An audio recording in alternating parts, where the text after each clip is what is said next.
Hi everyone, welcome back to my channel Commerce Minded. My name is Priya Anand and let's start with our next chapter that is financial statements. ये हमारी third book का एक chapter है जिसमें से हमारे दो chapters, first chapter ratio analysis and then financial statements are coming of 10 marks. So financial statements के मैं ऑलरेडी आपको असर्शन रीजनिंग क्वेश्चंस की एक वीडियो बना चुकी हूँ and if you haven't seen that video the link is in the description section. You can go and watch that video. And I had also made the videos of ratio analysis in which I have covered assertion reasoning questions, MCQs, competency based questions and case based questions. आपको इन सब का link नीचे description पे मिल जाएगा and if you have any doubt you can ask me in the comment section and I would love to help you all. So let's start with our next chapter that is financial statements. हम अब इस video में मैं आपको normal general MCQs करवाऊंगी कि किस तरीके के क्वेश्चंस आपके बोर्ड एग्जाम में पूछे जा सकते हैं. क्वेश्चन नंबर 1, आपको इस चैप्टर में से थ्योरी बेस्ड क्वेश्चंस भी पूछे जा सकते हैं एंड कुछ छोटे छोटे प्रैक्टिकल क्वेश्चंस भी आ सकते हैं. तो उसके लिए आपको, अगर आपने ये चैप्टर नहीं पढ़ा है तो मैंने अपनी एक वीडियो बनाई है जिसमें पूरा चैप्टर आपको रिवाइज हो जाएगा एंड प्लस आपको इन डेप्थ वीडियो चाहिए, मैंने उसकी भी वीडियो बनाई हुई है. सो आप नीचे डिस्क्रिप्शन सेक्शन में जाके देख सकते हैं. So let's get started with the first question that is compute cost of material consumed from the following.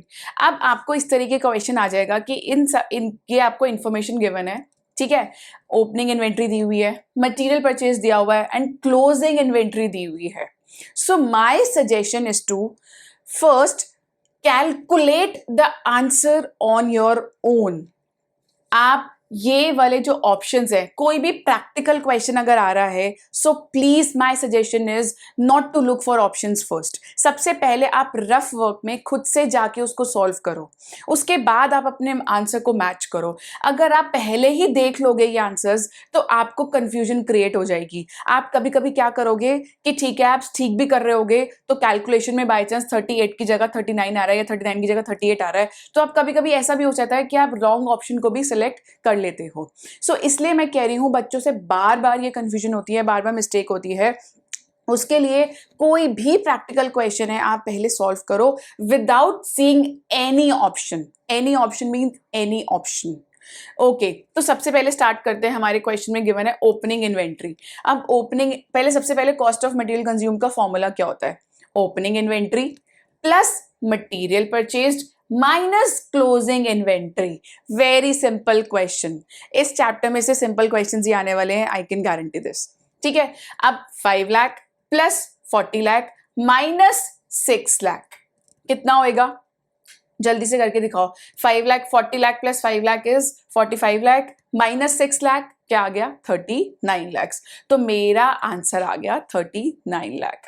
तो पहले आप रफ वर्क में जाके ये क्वेश्चन सॉल्व करेंगे, उसके बाद टिक मार्क कर देंगे.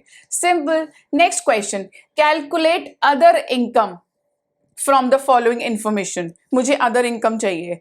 अब अदर इनकम क्या होता है उसकी भी मेरे पास एक वीडियो है, अगर आपको देखनी है पहले जाके वो वीडियो देखिए, उसके बाद ये आके क्वेश्चन सॉल्व करिए. सो फर्स्ट सबसे पहला स्टेप क्या है, मैंने बहुत सारे चैप्टर्स की इन डेप्थ वीडियोस बनाई हुई है, तो पहले इन डेप्थ वीडियो देखिए.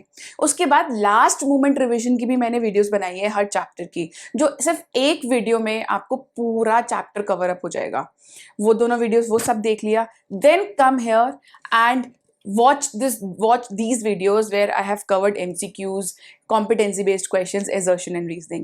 आप मेरी वो दोनों वीडियोस देखाओगे, वो सब वीडियोस देख के आप यहाँ पर आओगे तो आपको कोई डिफिकल्टी नहीं होगी. एंड इन सब के बाद आप अपने सैम्पल पेपर सॉल्व करिए. आई कैन गारंटी यू आपको कोई प्रॉब्लम नहीं आने वाली. Okay, so where were we? Calculate other income from the following information. Other income का क्या मतलब है मैंने आपको बता दिया है, मेरी वीडियो बनी हुई है ऑलरेडी, उसका लिंक आपको डिस्क्रिप्शन पे मिल जाएगा. ठीक है, मैं शॉर्टकट में समझा देती हूँ. अदर इनकम्स वो होती हैं, फॉर एग्जांपल एक मैन्युफैक्चरिंग कंपनी है, एक नॉन फाइनेंशियल कंपनी है जिसको हम कह सकते हैं, वो कंपनी के लिए अदर इनकम्स क्या होगी? इंटरेस्ट हो गया, डिविडेंड रिसीव्ड हो गया, जो इनकम उनकी day to day operational activity से नहीं अर्न हो रही है, जैसे sale of goods and services, वो उनके इनकम का पार्ट है, अदर इनकम का पार्ट नहीं है. ठीक है. अदर इनकम होती है apart from earning through operational activities. Operational activities से तो अर्निंग हो ही रही है, बट उसके अलावा ऐसी कौन कौन सी एक्टिविटीज है जिसकी वजह से कंपनी को बेनिफिट मिल रहा है. That is what other income is. अब यहाँ पे सेल ऑफ अ प्रोडक्ट, ये अदर इनकम का पार्ट नहीं है, ठीक है। Then you have services, sale of services, sale of services भी हमारा अदर इनकम का पार्ट नहीं है। देन कमीशन रिसीव्ड, कोई भी नॉन फाइनेंसिंग कंपनी है तो उसके लिए कमीशन रिसीव जो है वो अदर इनकम का पार्ट है। एक्साइज ड्यूटी तो इंक्लूड होता ही नहीं है। डिविडेंड रिसीव्ड, वो भी हमारा नॉन फाइनेंसिंग कंपनी के लिए, नॉन फाइनेंशियल कंपनी के लिए हमारा ये एक अदर इनकम का ही पार्ट है। तो if I add 60,000 plus 10,000, what I will get 70,000। अब ऑप्शंस में आएंगे, यहाँ पे 70,000 कहाँ लिखा है, यहाँ पे, I will tick mark, that's it, simple. Next question में आते हैं, ये थोड़ा क्वेश्चन बड़ा है। A company issued 2 lakh equity shares of ₹10 each and it has called the entire nominal value call करिए, that is ₹10 of the share, but it has received the entire amount तो receive हो गया, except the final call of ₹1 per share on 5,000 shares. तो मतलब एक final call जो है वो नहीं रिसीव हो पाई, किस पे, ऑन 5,000 शेयर्स, 5,000 के शेयर्स पे ₹3 पर शेयर के हिसाब से एक फाइनल कॉल जो है वो नहीं मिल पाई। सब्सक्राइब कैपिटल हमें दिखाना है किस तरीके से। अब आप अगर नोटिस करोगे मैंने यहाँ ऑप्शंस नहीं दिए हुए, वाई, बिकॉज मैं नहीं चाहती कि आप ऑप्शंस देखो इस क्वेश्चन के लिए, आप पहले खुद से सॉल्व करो इसका क्वेश्चन, उसके बाद ऑप्शंस देखो। तो अगर हम सॉल्व करें, ये ऑप्शंस में हटा दूं अगर, सो लेट्स स्टार्ट। सबसे पहले क्या लिखते हैं, हम किस तरीके से शो करते हैं, सबसे पहली बात हम इन सबको जो है हम subscribed and called up capital, ये सब सब्सक्राइब्ड और इशूड कैपिटल, ये सब नोट्स टू अकाउंट्स में आता है ना, और उसका जो टोटल अमाउंट होता है वही जाके हम बैलेंस शीट में लिखते हैं, ठीक है। हमारी हेडिंग क्या होती है, subscribed and fully paid up. सबसे पहले ये लिखते हैं हम, येस और नो, कितनी है हमारी 2 lakh equity shares, but 5,000 shares जो हैं जो हमें अभी तक नहीं पे हुए हैं, तो मतलब फुल्ली पेड अप हमारा कितना हो जाएगा, 2 lakh minus 5,000, 2 lakh minus 5,000 means 1,95,000, तो 1,95,000 इंटू 10, क्योंकि 10 रुपी पर शेयर की वैल्यू थी, तो मेरा आ गया 19,50,000, ठीक है। अब नेक्स्ट हेडिंग होती है subscribed and not fully paid, है ना, नॉट फुल्ली पेड अप। अब ये क्या था, अब हमारे पास कितना सब्सक्राइब किया गया था, 5,000 शेयर्स हैं जो अभी तक नहीं फुल्ली पेड अप किए गए, तो उसके लिए कॉल मनी कितना था हमारा, 5,000 इंटू 10 का हिसाब से था, तो ये हो गया मेरा 50,000। और कितने के कॉल मनी नहीं मिला पर शेयर के हिसाब से, 3 रुपीज़ का, तो यहाँ पे मैं कर दूंगी 5,000 इंटू 3 लेस, तो बुलाया 50,000 का था, 10 रुपीज़ आने चाहिए थे, बट 3 रुपए जो थे फाइनल कॉल के वो नहीं आए, तो मैं वो टोटल में से माइनस कर दूंगी, तो मेरा ये हो गया -15,000, ठीक है। तो इसको माइनस करके मेरा आया 35,000। अब मेरी यहाँ पे टोटल वैल्यू जो आएगी 19,50,000 प्लस 35,000, तो मेरी वैल्यू हो गई 19,85,000। तो अगर क्वेश्चन में लिखा हुआ है कि टोटल अमाउंट सब्सक्राइब कैपिटल का 19,85,000 कहीं पे है, तो वो ऑप्शन को आप टिक कर देना, ठीक है। ABCD ऑप्शन सारे क्वेश्चंस में आएगी, but my trick is that do not look for any option before solving the practical one, ठीक है। चलो अब ये वाला क्वेश्चन भी हो गया, now let's do more questions.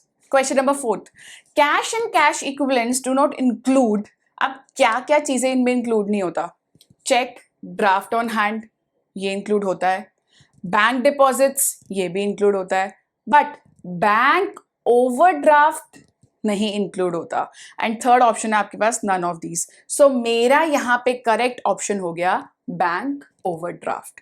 Check, draft on, cash and cash equivalents में चीज़ें आती ही ये सब हैं जो हम बहुत इजीली उसको कैश में कन्वर्ट कर सकें, तो चेक और ड्राफ्ट ऑन हैंड जो हमारे पास ऑलरेडी चेक पड़ा हुआ है या कोई ड्राफ्ट है हमारे पास, कोई बैंक में डिपॉजिट है, उसको भी हम फटाफट से कैश में कन्वर्ट कर सकते हैं, बट एक बैंक ओवरड्राफ्ट एक ऐसी चीज़ है जो इंक्लूड नहीं होती है कैश एंड कैश इक्विवेलेंट में, because bank overdraft is the facility given by the bank to the company की एक्स्ट्रा मनी विड्रॉ करवा लिया, वो हमारे पास इमीडिएटली नहीं मिल सकता, कैश और कैश इक्विवेलेंट में नहीं इंक्लूड होता, ठीक है। Next, public deposits appear in the companies balance sheet under the head और सब head, BSS balance sheet and companies. कौन सी हेडिंग और सब हेडिंग, इस पूरे चैप्टर में है ही सिर्फ हेडिंग और सब हेडिंग का खेल। तो इसमें से ही आपको सारे क्वेश्चंस आएंगे और ये क्वेश्चंस बहुत सिंपल होते हैं। मैंने ऑलरेडी इसकी रिविजन वीडियो भी बनाई हुई है and if you haven't revise the chapter yet, please go and watch that video first. आपको एक वीडियो में पूरा चैप्टर रिवाइज हो जाएगा, ठीक है। तो कहाँ पे अपीयर होगा? पब्लिक डिपॉजिट्स बेसिकली हमारे लिए क्या है? एक कंपनी के लिए एक लायबिलिटी है, येस और नो? पब्लिक डिपॉजिट बेसिकली होता क्या है? कंपनी जो है पब्लिक से डिपॉजिट मांगती है, वो न्यूज़पेपर में एक एडवर्टाइजमेंट देती है और कोई भी इंडिविजुअल इंटरेस्टेड है वो एक प्रिस्क्राइब फॉर्म भरता है और हमें डिपॉजिट दे देता है। तो अब कंपनी के लिए एक लायबिलिटी है ये, जो उसको ऑब्वियसली उस थर्ड पार्टी को, जो इंडिविजुअल जिसने ऑलरेडी हमें दिया हुआ है, डिपॉजिट करे हैं उसने पैसे हमारी कंपनी को, उसको हमने पे करने हैं कुछ टाइम के बाद। But it's a liability, but current है या नॉन करंट है ये मैं आपको बताऊंगी। Basically public deposits are non current liabilities. वो ऐसा नहीं है कि विद इन कुछ टाइम में हमें पे ऑफ करना होता है, विद इन 12 मंथ्स में पे करना होता है या विद इन अ ईयर पे करना होता है। ये बहुत लंबे टाइम के लिए चलता है, तो इसलिए इसकी हेडिंग होती है हमारी non current liabilities. Next we have if the operating cycle can not be identified. कुछ भी नहीं दिया हुआ तो हम क्या एज्यूम करते हैं? Very simple, 12 months. तो ये हमारा टिक मार्क हो गया 12 मंथ्स का। Next, a company took a loan of ₹1 lakh and paid interest for this year 10% on the loan amount. अब बहुत सारी अब कंफ्यूजन हो गई है कि अब आ गया, फिगर्स भी आ गई हैं, बट ये क्वेश्चन बहुत सिंपल है। आइए देखिए कैसे। सो 10% का इंटरेस्ट हम ऑब्वियसली देंगे लोन पे। दिस इंटरेस्ट, जो भी इंटरेस्ट है, 10% ऑफ 1 lakh इज व्हाट? 10,000। तो ये 10,000 का जो अमाउंट है वो कहाँ पे शो होगा? Under which head? Employee benefit cost में? नहीं, कोई बेनिफिट की तो बात ही नहीं हो रही है। Revenue from operations? नहीं, ऑपरेशनल एक्टिविटी तो है ही नहीं जो रेवेन्यू मिल रहा है मेरे को, बल्कि यहाँ पे तो मैं इंटरेस्ट पे कर रही हूँ। तो मतलब मेरा ये हो गया फाइनेंस कॉस्ट का पार्ट, तो मैं ए को टिक मार्क कर दूंगी, ठीक है। वेरी सिंपल, ऐसे ही सिंपल क्वेश्चंस आएंगे। और अगर आपको क्वेश्चंस में डाउट है, कुछ भी प्रॉब्लम है, please do let me know in the comment section. And if you haven't revised this chapter, you can go and watch my videos. उस वीडियोस का लिंक आपको नीचे डिस्क्रिप्शन पे मिल जाएगा। So thank you so much. And next video में मैं आपको एक और चैप्टर स्टार्ट करूंगी, उसके भी मैं बहुत सारे क्वेश्चंस लेकर आऊंगी, assertion reasoning questions, competency based questions, बहुत सारे क्वेश्चंस लेके आऊंगी, और ताकि आपके जो चैप्टर्स हैं बहुत अच्छे से क्लियर हो जाएं। Thank you so much guys.